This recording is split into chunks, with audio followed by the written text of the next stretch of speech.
I have a confession to make. I'm Lawrence Brown, I'm 41 years old, and I've never operated a boiler.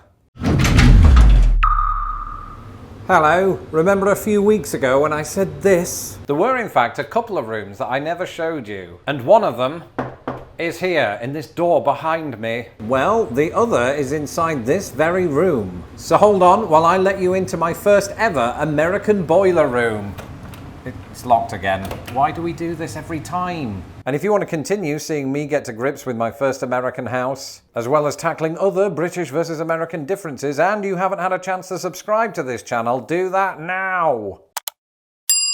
After living in the United States for almost a sixth of a century, you'd think I'd be well versed in the do's and don'ts of heat generation. I've got friends who knew how all of this worked at 20. They don't speak to me much now. 20 years of renting hath rendered me incapable of comprehending that my landlord won't just take care of it. And so I find myself in not just a boiler room, but my first ever boiler room, and my first impressions, I get a terrific sense of creepy crawlies and Mick Foley. But in front of me are some very familiar and also unfamiliar and loud objects. So I'm going to get a little bit closer now to try to get my head around some of this alien tech. Alright, so first up we have this, and this is the house robot, Bertie.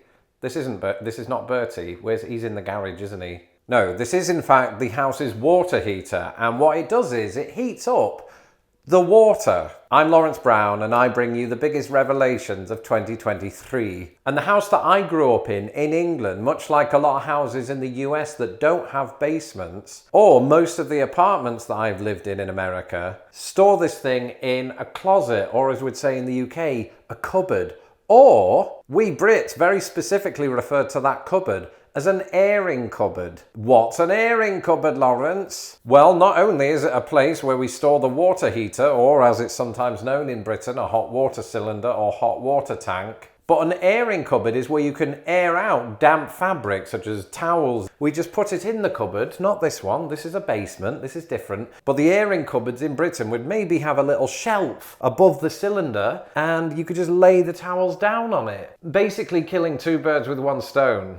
Not actual birds, they congregated up in the attic. But some houses in America, specifically in the northern United States, do have basements, and so often you will find this, as well as the other contraptions that we're going to talk about, in a singular room like this one. And again, I've never touched one of these, because when I lived with my parents, they just handled it, or had a professional come in. When I rented, we were mostly told to keep away from all that. But I've been doing a bit of reading, and one of the most important features for me, the human, is found not at the top here, but down below. So even at the age of 41, I'm going to have to kneel down. This is going to hurt and be very undignified. One problem that we've stumbled upon after moving into this house is that the water that comes out of our taps is not as hot as we would like it. Basically, it's a few Fahrenheit above lukewarm, and that just won't do because I'm somebody who prizes his baths. We want it closer to scalding without actually escalating into scalding because, as you can see, caution, risk of scalding increases with hotter water. So in order to facilitate our wishes, we need to turn this up very slightly. But there's a bit of a snag because before you can do that, you have to turn off the electricity in the house. But we're sort of in the process of getting our electrics analysed because we think they might need updating to conform to modern day safety standards. So we can't really do this yet, and I have to make do with just above lukewarm bath water for a bit. And this is the moment where you all feel sorry for me and suggest that I boil water in a kettle and systematically fill up my bathtub that way. And I might actually do that because you underestimate just how much I like baths and kettles.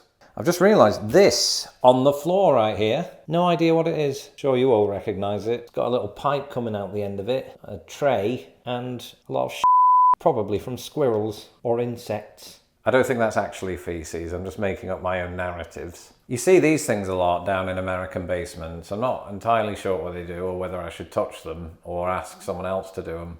I don't know, what was that? Cubic feet, temperature compensated, 60° Fahrenheit base. They're just making stuff up. I don't know what this is. I'm sure it's important and it seems to be connected to the piping which leads this way, over there, and goes seemingly above the main showpiece, which is the furnace. Okay, remember at the start of the video when I said this? I have a confession to make. I'm Lawrence Brown, I'm 41 years old, and I've never operated a boiler. Well, firstly, I've just realised that what we Brits call a boiler, us Americans call a furnace. There are probably thousands of Americans watching this who are now a little less confused. Or doubly so. I've no idea what's going on. And secondly, be honest, when you heard me say I'd never worked a boiler in my life, did you think that was because we don't have boilers/furnaces in the UK?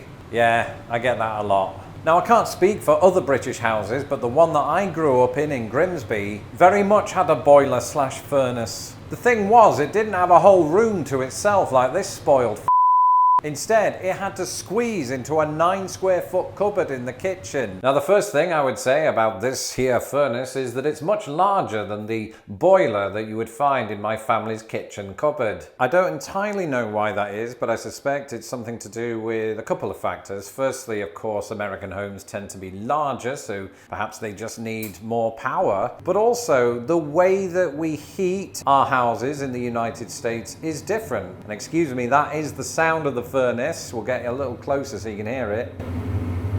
They have a lot of these air ducts that they have to feed it all into. All of that air gets pushed through there and into different parts of the house. And the further up you go in the house, the less you'll start to see these in the physical sense, but you will see these where the air comes out of. This is something you don't really have in British houses. Once again, there's a lot of stuff attached to these furnaces. I don't know what most of it does, and I'm very reticent to find out. Because between you and me, I don't want to blow up a house again. And for the most part, from what I understand, you don't really need to know too much. Again, I think if I ever have a problem with this, I will call a professional to handle it. But over here is something that looks quite familiar. It looks a little bit like the thermostat that we have upstairs that controls the temperature in the house. But this appears to control the humidity, unless that name is just throwing me off. It's 35% inside, setting 25%. Why is there a discrepancy? What does that mean? I don't know. I'm sure I'll find out in due course. One thing I do know is that this pipe led to our fireplace in the living room, but just after we moved in, we had a suspected gas leak. Nothing too serious. We just smelled gas coming from the fireplace, and we had some professional, again, always the professionals, come round to cap it off